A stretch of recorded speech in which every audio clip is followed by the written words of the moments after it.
Gahapon sugdan nato sa Ebanghelyo ni San Juan. Kami na sa chapter 6 verse 35 ang gingon, I am the bread of life. Ako ang pan sa kinabuhi. Matawag sunod kaniya tungod kay nakaon sila, nakabenepisyo sila ikan ang Hesus. Apan kini sa San Juan Evangelista sa ibid ang ilang panghunahuna gikan sa yutan-on ngadto sa langit noon nga panghunahuna. Musa, ang Ginoo, in the whole of chapter 6 of John's Gospel, it talks about the bread of life. Ako ang pan sa kinabuhi. Wala, naghislot na siya. Taas-taas siya nga kanabang discourse o sulti ni Jesus. Pagpasabot, kinsa siya. Sa matag adlaw, nanginhang kita pagkaon, busa may kayod kita, ningkamot, at makaon.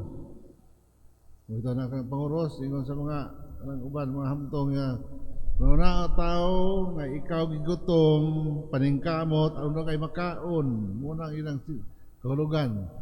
So paningkamot aron dunay makaon. Muna kun di ka maningkamot, di ka kaon. Pero sahay ang atong tuon, ang focus na ara diha sa pagpaningkamot nga makaon. Kutob ra diha. Nya pag makaon gutomon ra ka, gasto kag dako, gutomon ka. Totoo, gutomon ka, ugma, gutomon ka, adlaw-adlaw. Pero basic siya ang panginahanglan sa tao to survive. Ang pagkaon, matag adlaw, hipol ka mo sa trabaho, mukaon ka. Kaya kung di ka mukaon, mapas mo ka, masakit ka, daghan, multiply mga sakit sa imong lawas. So basic ang pagkaon. Ngayon, pan, gihatag sa Dios sa kamingawan for 40 years. Nagtatagaw ang mga Israelita gikan sa kalipnan sa Ehipto, diya sa disyerto 40 years, 4 ka dekada ang ilang pagdibot-libot diha. Unya aron makaabot dito sa yutang saad, ang saad sa Ginoo alang sa mga Israelita nga wala sila pagkaon, sila bagutbot kay may pagkaon. Maay pa dito sa Ehipto na makaon, bahalag ulipon basta dunay pagkaon. Muna nga ang Ginoo maayo manluyon, siya nag-provide og manna, gitawag nga manna nga mahugi kan sa langit, kabuntag ilang himuon nga pan nga makaon. Kini siya as white as snow. Matod pa sa kanang Bible scholars o kanang tamis siya. Prefigured the kanang the reality of Jesus in the New Testament nga siya ang pagkaon nga langit nun. Iyang katamis tungod kay daghan ang mukaon kaniya tungod sa kalami sa pagkaon mo si Kristo. Amo na diha nga ingon ang mga tao katubang ni Jesus nga ang among ikaon mga katigulangan pangikan sa langit ang gipakaon ni Moises. Ingon ang Ginoo nga dili na mao pangikan sa langit, ang nanaog gikan sa langit mo tinuod niya pan. It is not enough to survive with all the foods we have every day. Kunya kanang itanahon unsa may staple food sa atong nasod, rice man. Sa mingon unta sige ang Ginoo ato i-contextualize mingon niya ako ang kan humay I am the rice of life. Di man ang setting is Judea. Ang bread, ang pagkaon ka sa trigo ang galing imong pan muna nga pagkaon nay panya pinatubo nay panya walay patubo. Ang nay pinatubo patubo sa pan yes o sa diha nga mga ingredients on dali ra ma-spoil. Pero katong gikpan nga ilang ibaon gikan sa Ehipto sa ilang layas nila paingon sa yutang saad yang gabiuna ang pan walay patubo nga di madaot. Moabot usa ka semana nga di siya mapanos. Ang like datong pan dili nga nahibutang expiry date. Awnya wala madiso makana ka diha.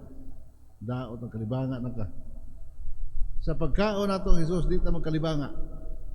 Sa pagkaon nato yutang pagkaon ningkamot ta kung diha ka focus na katong pangkamot, unya di man ni makatagbaw sa tao. Ang ingon pagkaon nato sa lawas ng pagkaon, unsay makabusog sa mata, unsay makakontento sa atong tiyan, muna ang pagkaon. Usahay it represents the material things nga atong giangkon nga ningkamot ka kanunay aron makapalit kita nga makatagbaw sa atong lawas. Nga kanang apil na ang mga atong mga gamit sa naong pa-beauty, apil na siya nga matagbaw ta. So kana one after the other, you need something one after the other. Di ka matagbaw, bisa pa makakaangkon kag yuta ang kung kag mga sakyanan balay di gyapon ka matagbaw. Kaya katagbawan na kang Kristo. Mingon si Kristo ako ang pan sa kinabuhi nga naghatag og kinabuhi, life eternal. Unya unsa may buhaton? Ingon ang Ginoo, tuo kamo. Ako gikan sa langit. So, muna ang ingon ni Jesus, ang pagtuo kaniya matod pa sa mga bishop kan sa ilang mga sinulat niya kang Christ would suffice. Christ is enough for us. Kung di nato mahimutan ato galingon diha sa kang Kristo, way katagbawan ang atong kinabuhi. Usa ka asawa dugang ang lain, ibana dugang ang lain, naa diha ang kahimtang sa pagpakasala tungod kay way katagbawan ang tao. With Christ, everything is enough. Mamito na nga sa mga kasentan ako sa mga parokya, kanang nagtuo ko kini mga pamilya, mutabang ko. May nag-offer ko o kanang mga kanang kurinti nga aron nindot ang ilang pagpuyo nga hayag ni kaon nila kay taon mo kaon sila alas 6 sa hapon nga hayag pa kay wa ilang kurinti ang ilang sugara kanang mga lampara makatulog sila. Kadihang ni-offer ko nga ako ang voluntaryo dagan sa kurinti kan sa highway 1 kilometer away from the house.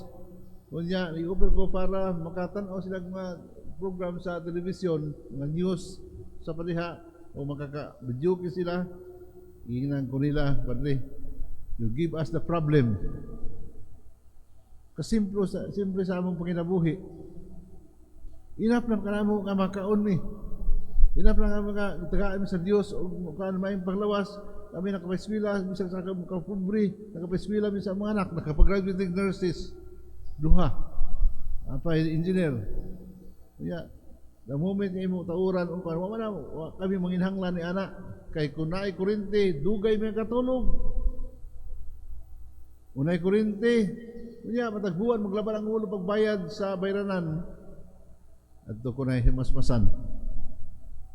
Ang ako nga ang akong idea akong impose kanila nga wa nila panginhanglana kay para nila ang Ginoo ray maluoy padre. Enough na. Basta ikaluoy amin sa Ginoo na kapag graduate big anak. Enough na nga makatulog min sakto. Enough na nga naami sa may paglawas. Dito, ang pari na insulto. Kaya naman, we would like to impose our mindset to people around.